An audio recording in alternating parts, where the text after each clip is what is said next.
Hi friends, I'm here today with a yoga tutorial.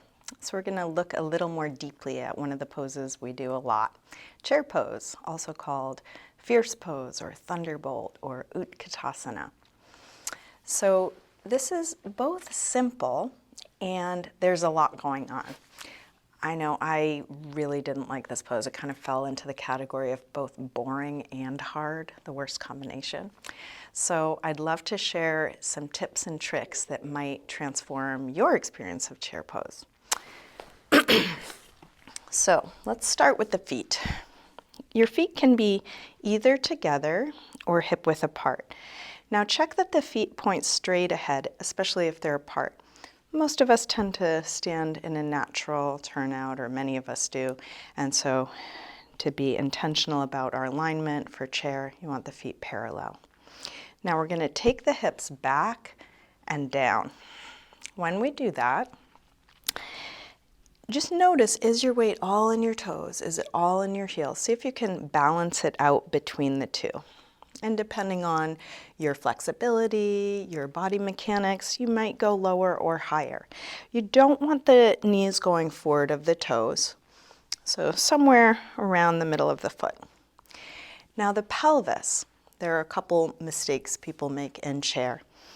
You can go way too far back and then it gets a little crunchy in the lower back, especially as we start bringing the upper body up.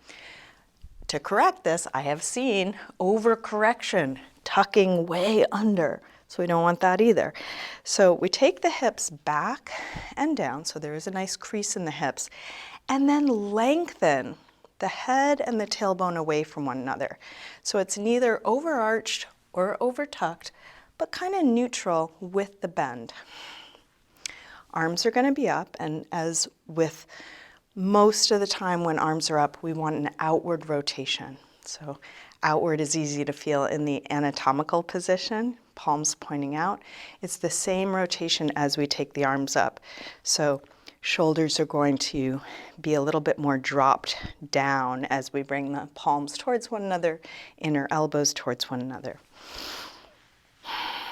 So feet together or apart, hips back and down. Arms up, shoulders down. Now, what else is going on? I love to work my arches here. So I'll lift my toes a little, which engages the inner foot. Really good for keeping healthy arches. So you can do that some or all of the time in your chair pose. This is a great one for working core. You can imagine the back wrapping around to the front, knitting like you were tightening a corset in the front. A lot of us want strong cores. We do core work. You can do your core work in chair. Arms up, shoulders down, lengthening from shoulders to ears. So good, and this is a great pose for working on it. So all of that is going on. So it can be like a little checklist. Feet up to hands, scanning. And with all of that, can you relax your face?